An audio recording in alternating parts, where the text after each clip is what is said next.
So there has been a request to have a video about how to find the apothem for when you're finding the volume of prisms or pyramids that have hexagons or pentagons and stuff like that as their base. So I'm just going to do a few random examples. I'm just going to kind of make up the numbers as I go. But we'll start with just the prisms. So we will say that we have a a pentagonal prism. So if I have a pentagonal prism, it would look something like that. Okay, so close enough. So for this prism, let's say that we know that the height is, 12 centimeters tall, and that with this pentagon, each edge is, let's say 6 centimeters. So in order to find the volume of this shape, we first have to figure out what our base area is, because volume is base area times height for prisms. So my base area is going to be part 1. So base area for this is going to be the area formula for a regular polygon, which is the apothem times the perimeter divided by 2. So with this pentagon, we don't know what the apothem is. So in order to find the apothem, we need to look at the pentagon and just look at a slice of it.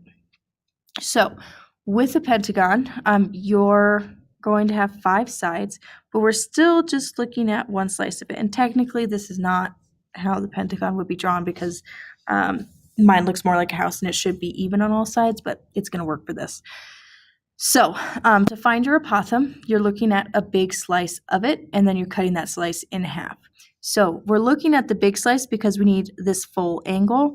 And so to get that angle, you would need to do 360 divided by your number of sides, which in this case is 5. And 360 divided by 5. 360 divided by 5, there it goes, is 72 degrees. So I know that that full big angle is 72 degrees. So then, like I said, we have to cut this slice in half because the apothem is what splits it in half. So then 72 divided by 2 is 36 degrees. So then I know in this triangle that is a 36 degree angle. And if you want, some people choose to just draw the right angle or right triangle that they're looking at, and that's totally fine. But that would be 36 degrees. That leg would be the apothem. And then to find this length down here, we are actually going to look at the length of the sides. So we know that this full side is 6. So if the full side is 6, when I'm just looking at half of it, this is going to be 3 centimeters. So then we're going to use trig. It's always going to be tangent because this is always opposite and adjacent. So then we would have tangent of 36 equals opposite over adjacent. Then you would multiply by a.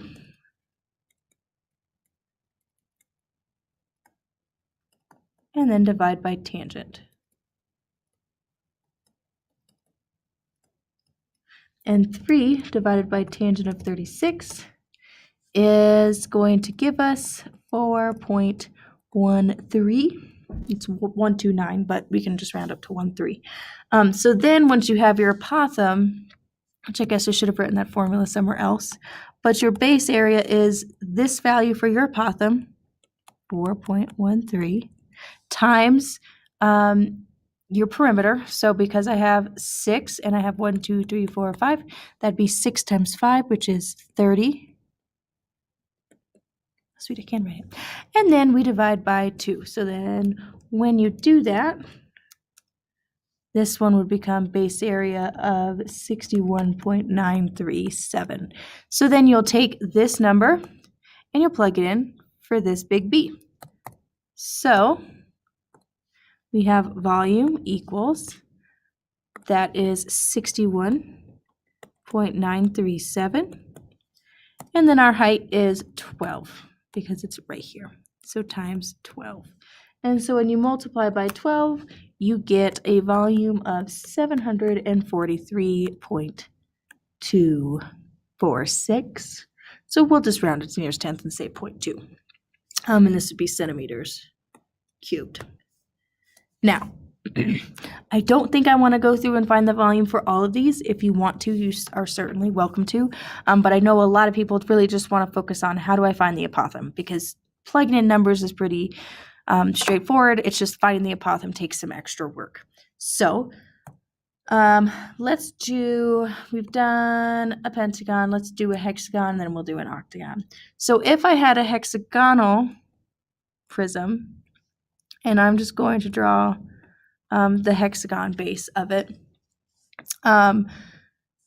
If I knew that each side of this, let's say, was, 23 millimeters. If I knew that that side was 23 millimeters, that's really the only piece of information I need to be able to find my apothem. So again, when we find the apothem, it is looking at a big slice of it so that we can get this big angle, and then we're just looking at a right triangle from there. So to get the big angle, it is always 360 divided by number of sides. So in this case, it is 6, which gives us 60 degrees for our big angle.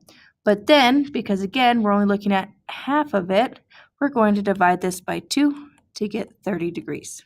So we know that in our right triangle, there is a 30-degree angle. So then, and I'm just going to label this down here as 23 millimeters. If that full side was 23 millimeters, now we're just looking at half of it again. So we're going to divide that by 2 as well. And 23 divided by 2 is 11.5. And then our apothem is this length right here. So we are going to do tangent because we have opposite and adjacent. So tangent of 30 equals opposite divided by adjacent. You would multiply by A to cancel it out.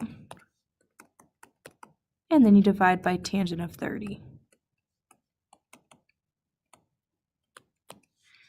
So then A is going to equal 11.5 divided by tangent of 30, which is 19.918. So because this is a 1, that's an 8, it'd be 19.92. And this would be millimeters. Okay. If I had, and actually let's do it this way. If I did have an octagon as my base or whatever the case may be, remember, this value just helps you get your apothem, which helps you find your base area, which then helps you find your volume. So if I had an octagon whose side lengths were, let's say, 14,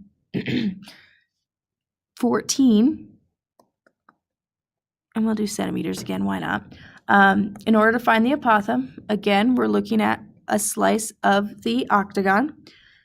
So looking at that slice to get the big angle, we would have 360 divided by 8, which is 45 degrees.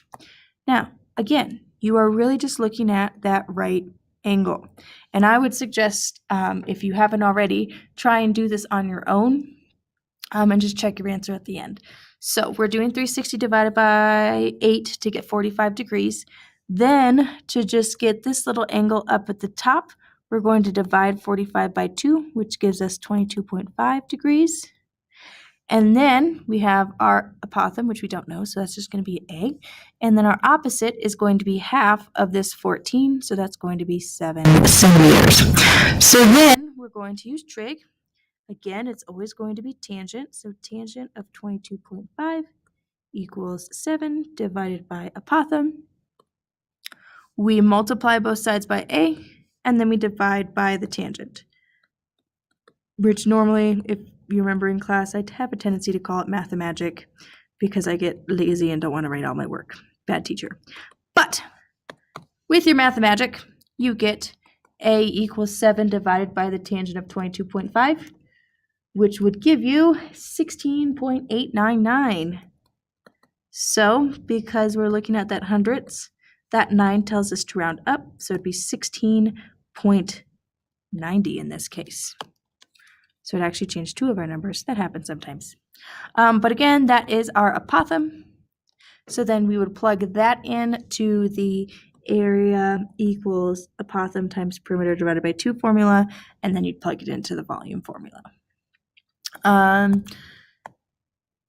still have some space, so I'm just going to do an extra one just for fun. Let's do an odd shape like a nonagon or a septagon, heptagon, depending on which version you hear. And they're always tricky to draw. So 1, 2, 3, 4, 5, 6. Oh gosh, okay. I thought I was going to be fun and do a septagon. I can't draw a septagon. So we'll just do another pentagon. Why not? So again, smack dab in the middle is the apothem, and it comes down. However, we are examining, we have to look at this full slice so that we can get the big angle. So that'll be 360 divided by our number of sides, which is 5, which gives us 72. So then, if we just look at the right angle formed, in order to find our baby angle, we're going to have to cut 72 in half. So that'll give us 36 degrees. And then, oh, I didn't even give a side length. I'm a slacker. If this side length of this pentagon was, let's see, let's pick a random number. Let's say it was 48. We'll say it's feet. Maybe it's humongous. Then half of 48, again, we have to divide by 2 to get our little one, would be 24. So then when you set it up, you'd have tangent of 36 equals opposite over adjacent. Do some mathemagic where we multiply by a and divide by tangent. And that becomes 24 divided by the tangent of 36, which gives us an apothem of 33.03.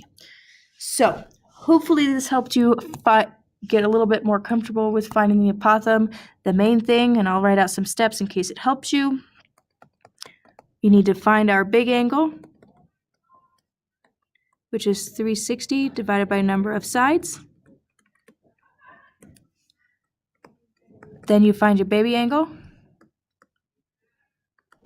which is that number divided by 2.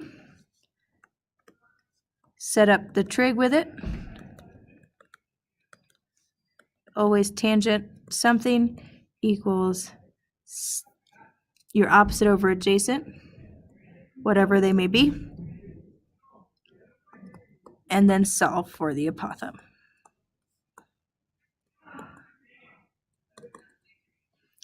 So if you have any other questions on that, just let me know.